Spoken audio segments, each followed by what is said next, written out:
Hello दोस्तों, स्वागत है मेरे चैनल कहानियां एंड कथा में।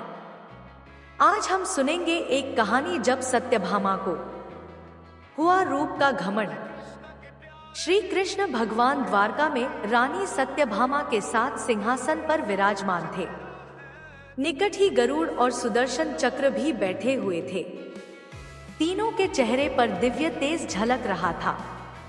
बातों ही बातों में रानी सत्यभामा ने श्री कृष्ण से पूछा कि हे प्रभु, आपने त्रेता युग में राम के रूप में अवतार लिया था।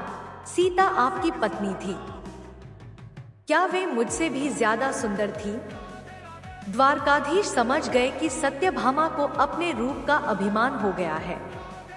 तभी गरुड़ ने कहा कि भगवान, क्या दुनिया में मुझसे भी ज्यादा तेज गति से कोई उड़ सकता है? इधर सुदर्शन चक्र से भी रहा नहीं गया और वे भी कह उठे कि भगवान, मैंने बड़े बड़े युद्धों में आपको विजयश्री दिलवाई है, क्या संसार में मुझसे भी शक्तिशाली कोई है?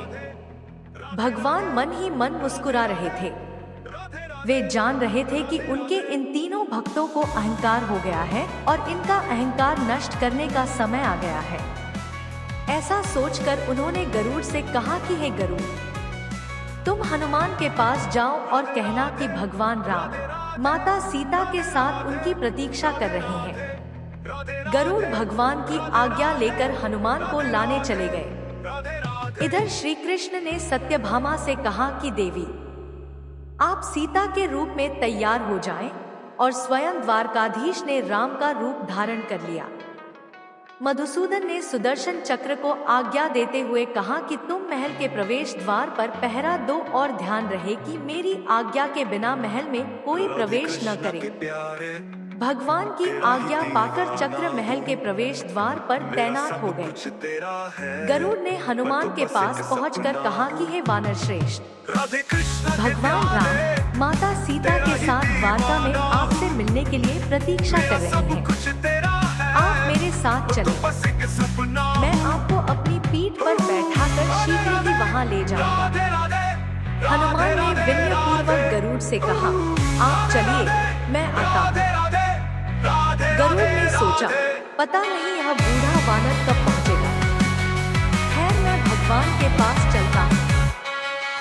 यह सोचकर गरुड़ शीघ्रता से द्वारका की ओर उड़े। पर यह क्या? महल में पहुंचकर गरुड़ देखते हैं कि हनुमान तो उनसे पहले ही महल में प्रभु के सामने बैठे हैं। गरुड़ का सिर लज्जा से झुक गया।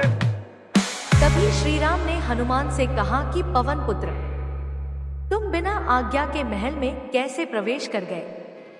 क्या तुम्हें किसी ने प्रवेश द्वार पर रोका नहीं? हनुमान ने हाथ जोड़ते हुए सिर झुकाकर अपने मुंह से सुदर्शन चक्र को निकालकर प्रभु के सामने रख दिया। हनुमान ने कहा कि प्रभु, आपसे मिलने से मुझे इस चक्र ने रोका था, इसलिए इसे मुंह में रख मैं आपसे मिलने आ गया। मुझे क्षमा करें। भगवान मन ही मन मुस्कुराने लगे। हनुमान ने हाथ जोड़ते हुए श्री राम से प्रश्न किया, हे प्रभु, आज आपने माता सीता के स्थान पर किस दासी को इतना सम्मान दे दिया कि वह आपके साथ सिंहासन पर विराजमान है? अब रानी सत्यभामा का अहंकार भंग होने की बारी थी। उन्हें सुंदरता का अहंकार था जो पल भर में चूर हो गया था। रानी सत्यभामा, सुदर्शन चक्र व गरुड़ जी तीनों का गर्व चूर चूर हो गया था। वे भगवान की लीला समझ रहे थे। तीनों की आंखों से आंसू बहने लगे और वे भगवान के चरणों में झुक गए। अद्भुत लीला है प्रभु की। अपने भक्तों के अहंकार को अपने भक्त द्वारा ही दूर किया उन्होंने। साथ जीवन में कभी भी अहंकार नहीं करना चाहिए। जरूरी नहीं है कि आज जो आपके पास है वह कल भी होगा। अपने अंदर जरा सा भी अगर अहंकार आने लगे तो स्वयं ठाकुर जी हमसे दूर हो जाते हैं। ठाकुर जी को निस्वार्थ भक्तों की ही जरूरत है, अहंकारी की नहीं। दोस्तों, आपको यह कहानी अच्छी लगी है तो मेरे चैनल को लाइक और शेयर जरूर करें।